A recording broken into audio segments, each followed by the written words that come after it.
Está usted viendo claro y oscuro. Continuamos con nuestro tema, estimado televidente, sobre la Santa Convocación 2015 para la celebración de la Cena del Señor aquí en la ciudad de San Diego. La Iglesia, la Luz del Mundo, decíamos en el programa anterior, hace la invitación a todos en general para que sean testigos de este importante ceremonial que se va a realizar simultáneamente en aproximadamente unas 20 naciones, y hablamos de miles de almas, cerca de 6 millones de almas se darán cita en estos centros sedes de algunos ya países, digamos, que han sido señalados, para llevarse a cabo este importante ceremonial. Y ahí nuestra invitación, sean testigos de ello. En el tema que venimos tratando, estamos hablando sobre Cristo, que estando ya, digamos, en los tiempos de la gracia, en Jerusalén celebra precisamente este importante ceremonial de los judíos y ya abre las puertas a la gracia. Cabe señalar, y lo mencionamos en el programa anterior, Esther Castellanos, Mario Monsalvo, que lamentablemente el pueblo judío, el pueblo hebreo, Israel, automáticamente sale, digamos, de esa gracia. No sé si quieran hacer una referencia de lo que dice el apóstol Pablo con relación a que es el pueblo gentil el que es, digamos, injertado en su momento a causa de que Israel rechazó, en una palabra, no creyó en Jesucristo como el Mesías profetizado. Hay una razón suficiente que nos narra la Escritura y dice que ellos fueron abandonados porque no mezclaron fe en sus trabajos, en sus obras. Entonces, sí, el Señor los abandonó, quedaron a su suerte, pero Dios no los olvidó.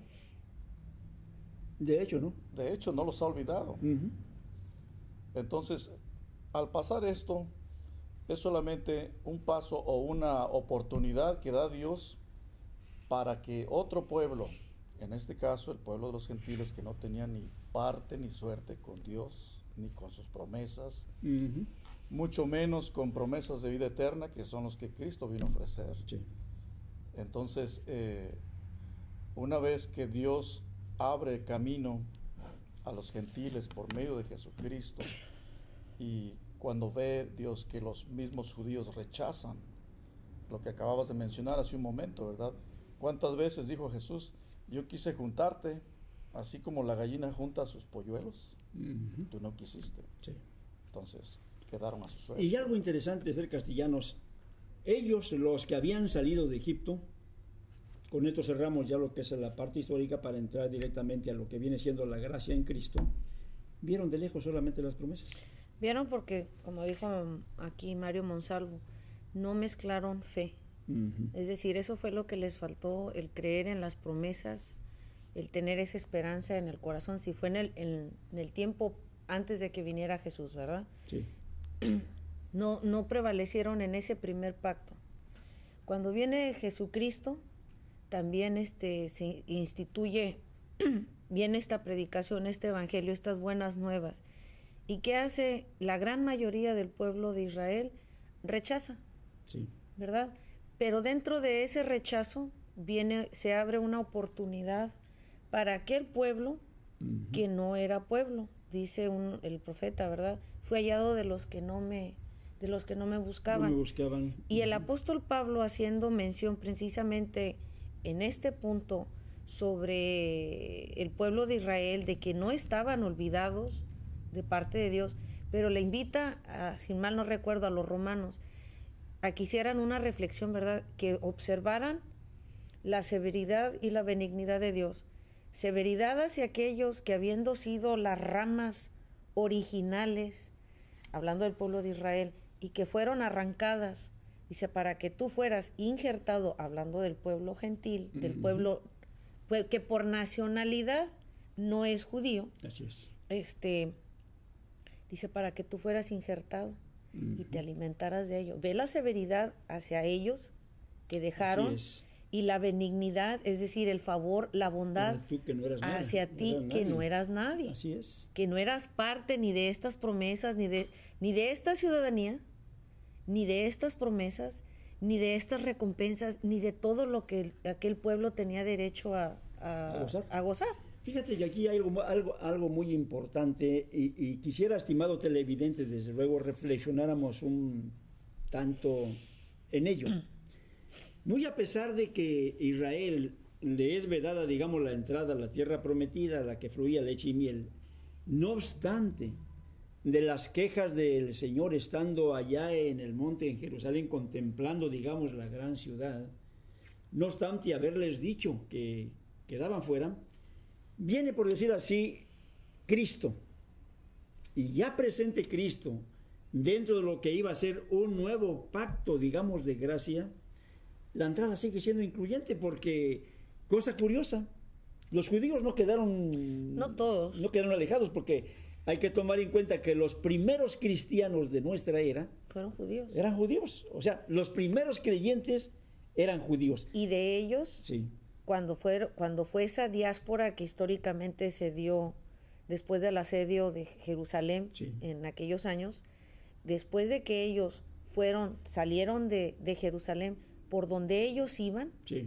iban predicando y llevando este evangelio. La Así prueba fue. está que cuando estuvieron en Antioquía, por eso en esa ciudad se les llamó primeramente, fue el primer lugar donde se les llamó cristianos. Por primera vez se les llamó Entonces, cristianos. hablamos, quedan de todas formas incluidos, vamos a decir, los judíos, pero entran griegos, esclavos, libres, gentiles, y todos, dice la palabra, a quien les dio a beber de un mismo espíritu.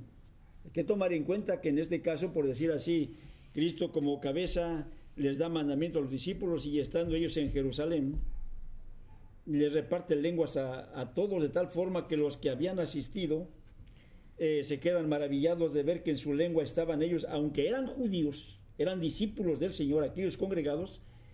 Empieza a partir de ese momento a impartirse, digamos, la gracia. Entra la familia de Cornelio, fue una de las primeras que no tenían que ver, no eran de los circuncisos, eran de los incircuncisos. Y así como él se vienen dando, digamos, ya el caso de muchos convertidos al Señor. Por eso las cartas, sí, ¿verdad? Dice a los Gálatas, a los romanos, a los tesalonicenses, a cada uno, porque fue donde se fue esparciendo este evangelio en el mundo antiguo conocido, ¿verdad? Lo que ellos conocían. Entonces, estamos viendo, tanto se dio para esta gracia, para los nacionales, es decir, para el que era judío de nacimiento, como también para el que por nacionalidad no lo era, es decir, por raza no lo era. Y hablamos ahora sí, dentro de este nuevo pacto, de un sumo sacerdote, de los bienes venideros, decía el apóstol Pablo, por el más perfecto tabernáculo, no hecho de manos, decía él, es decir, no de esta creación, no por sangre, digamos, de machos cabríos, que era en sí lo que se llevaba a cabo, digamos, en Israel. Dice, no por sangre de machos cabríos, ni de becerros, sino por su propia sangre. Y luego establece, entró como sumo sacerdote, habla ya en los Hebreos, una vez y para siempre, en el lugar santísimo, habiendo obtenido eterna redención, por lo que al decir nuevo pacto, se está dando por viejo, digamos, al primero, y lo que se da por viejo, dice, está próximo a desaparecer. Esto, estimado televidente, es una de las tesis, vamos a llamarle, que se da dentro de lo que viene siendo la revelación en los tiempos de la restauración de la iglesia. Por el tiempo, vamos a ir un poquito tocando el punto objetivo, vamos a decir, de esta celebración, que se llevará a cabo, vuelvo a repetir, en lo que viene siendo, es del mar. En las ciudades del mar. Sí. En las ciudades del mar. Del mar. Es del mar, ¿verdad? Ahí también, Sí, correcto. Donde se llevará a cabo el 14 de febrero, precisamente a las 4 de la tarde, este magno evento. Pero quisiera compartir, tanto Esther como Mario Monsalvo, Lo relacionado a la estructura ministerial y el porqué de esta tesis, basada en lo que viene siendo una fe, un Señor y un bautismo. Sobre todo, un hombre con autoridad, que es precisamente el que viene a confirmar, vamos a decir, el perdón de los pecados en lo que viene siendo, pues digamos, la iglesia que funda el Señor en su momento. Una autoridad que es donde yo quiero centrar precisamente nuestro diálogo, que tiene la capacidad y tiene sobre todo, vamos a decir, esa facultad de parte de Dios para interceder en un momento dado, ya en nuestros tiempos. Lo hizo Cristo en su momento, lo hicieron los discípulos, que fue el caso, digamos, de Pablo, quien de alguna forma, digamos, es uno de los que da fiel cumplimiento a este ordenamiento, porque esto es un ordenamiento del Señor, ya casi en su despedida, antes de ser llevado, digamos, al sacrificio. Por eso se habla de la última cena del Señor, en donde deja este mandamiento precisamente para los creyentes.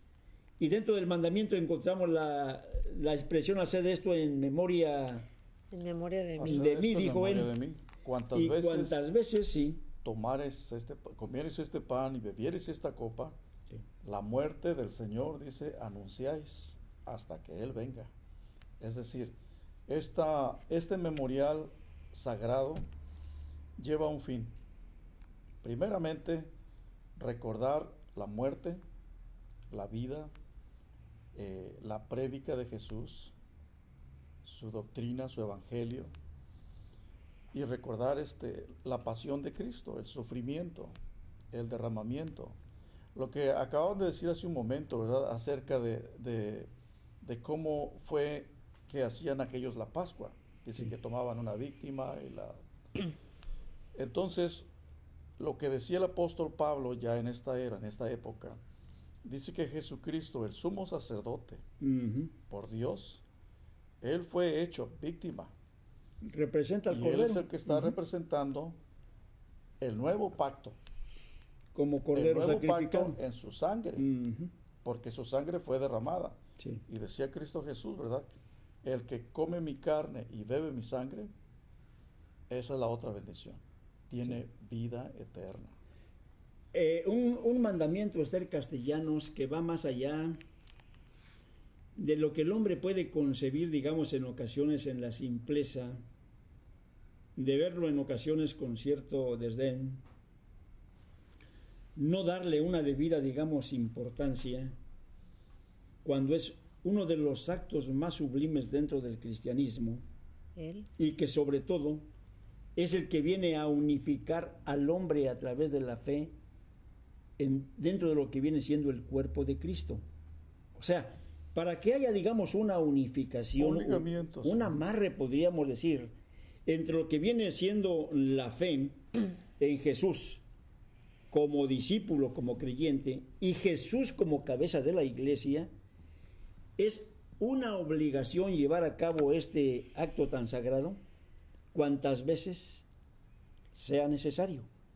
La iglesia, luz del mundo, en base, digamos, a este mandamiento, lo lleva a cabo. Hay algunos que han dicho, bueno, pues esto lo celebran allá cada año y debe ser en el cumpleaños, digamos, del fundador de la iglesia. Para todo esto hay una explicación muy clara. El mandamiento en sí es una orden. La fecha no la establecen las Escrituras. Cuantas veces lo hiciereis, y a ver, Esther Castellanos. Vamos analizando un poco lo que dice esa parte de la Escritura que está en 1 Corintios 11, 23 en adelante. Así es, en efecto, sí. Dice el apóstol Pablo: porque yo recibí del Señor lo que también os he enseñado. Sí. Os he enseñado. Vamos desde ahí viendo. Él no estuvo presente con los 12 que estuvieron en aquella última Pascua, la última Pascua, porque dijo él, ya no, cuánto he deseado celebrar esta Pascua con vosotros, dijo el Señor. ¿Por qué cambia? Ya no Pascua, sino la cena del Señor, como le llamaron los cristianos. Porque el cordero que se usaba en la Pascua ya había sido sacrificado, que es Jesús. Entonces, dice él, porque yo os he enseñado, ¿verdad? Hablando en esa revelación que él había tenido, aunque él no había estado con los 12, porque él recibió del Señor lo que les había enseñado, o sea, no eran las ocurrencias del apóstol Pablo, no era lo que en sus conocimientos teológicos, en los conocimientos teológicos que él poseía, les estaba impartiendo. Se recibí del Señor lo que también nos he enseñado.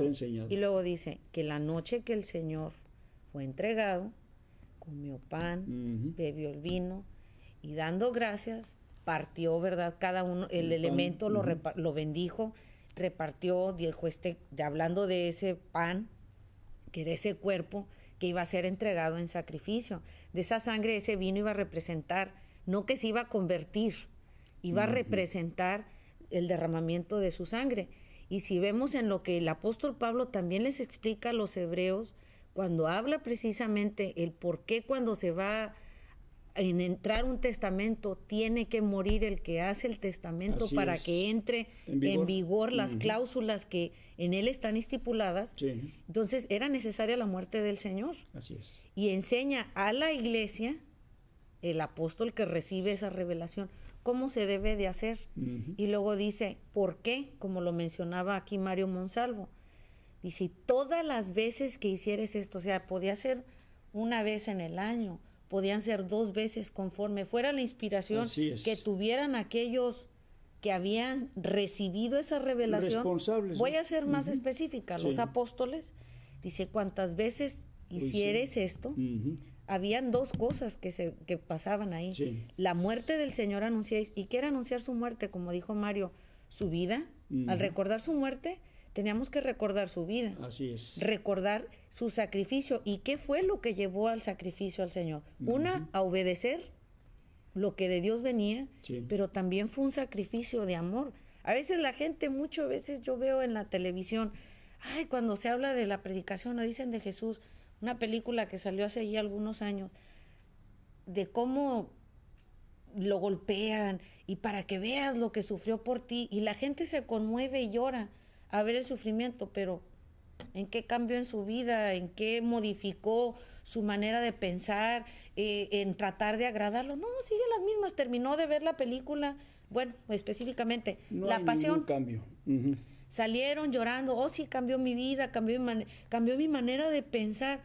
Y al ratito, como pasa, cuando es la época de Cuaresma, se acabó la Cuaresma, se acabó ese tiempo, vuelvo yo a mis vicios, vuelvo yo a la vida que llevaba sin ningún reconocimiento y sin nada. Y dice, la muerte del Señor se anuncia, se recuerda. Dice, la muerte del Señor anunciáis hasta que Él venga. Que también viene otra cosa, es anunciar también la venida del Señor, porque así como un día murió y fue, ¿verdad?, su sacrificio una sola vez perfecto, en su siguiente aparición no va a ser para venir a morir por los hombres, a redimir a los hombres, a salvarlos. Viene a juzgar. Ya es dentro de lo que es un juicio, ¿verdad? Viene a juzgar y a recoger a los que creyeron en Él. Si me permites, para corroborar esta conversación, el Señor murió, pero no quedó en la tumba. No, resucitó. Él resucitó. Entonces, también otra de las funciones que tiene la Santa Convocación es recordar la resurrección gloriosa y su promesa de advenimiento. Ahora, es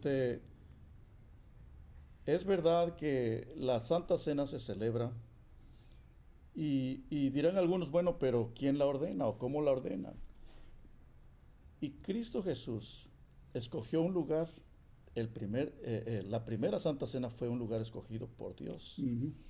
Anteriormente, en los tiempos antiguos de Israel, Dios le dice al pueblo, y quisiera leerte esa parte, así nada más. Dice una de las recomendaciones, y no se beberá levadura contigo en todo tu territorio por 7 días, y de la carne que matares en la tarde, el primer día no quedará nada hasta la mañana, no podrás sacrificar la Pascua en cualquiera de las ciudades que Jehová tu Dios te da, sino en el lugar que Jehová Dios escogiere para que allí habite su nombre. Así es. Ahora, fíjate bien cómo Dios le dice a su siervo de la manera cómo se va a hacer, en qué lugar. Es decir, lo que acaba de decir la compañera ahorita, la hermana Esther. Sí. Dios le informa o inspira a sus enviados y les revela también, porque en el caso de San Pablo, sí, pues él no estuvo en el tiempo de Cristo. Sin embargo, dice, yo recibí del Señor, ¿cuándo? Si no estuvo presente. Sin embargo, por la autoridad. Exactamente. Ahí vino la y lo hace revelación de directamente. Dios. Fíjate que me gustaría ir cerrando ya, digamos, ahora sí, este segmento, dentro de dos temas que son muy interesantes. Cristo y los apóstoles se presentan como un cimiento sólido dentro de lo que fue el nuevo pacto. Se lleva a cabo todo esto que acabamos precisamente de mencionar. Hablar del sacrificio de Cristo, hablar sobre lo que viene siendo, qué encierra el nuevo pacto dentro de lo que habla a los hebreos, pues nos llevaría realmente tiempo para otro tema. Pero cerramos en esto. Cristo y los apóstoles, sus discípulos, incluyendo al apóstol Pablo, llevan a cabo con autoridad esta celebración durante la primitiva iglesia cristiana espiritual. Pero entra otro punto muy importante que es al que quiero referirme para ir cerrando nuestro tema. En la restauración, hablamos, digamos, tiempos de revelación, hablamos, digamos, de un nuevo formato de libertad para cautivos en el pecado y de la condenación. Si hablamos de la revelación, hablamos de lo que Dios da a los hombres ya en el tiempo de restauración, y hablando de restauración hablamos de alguien quien es automáticamente, digamos, levantado por Dios para representar precisamente lo que viene siendo este nuevo pacto.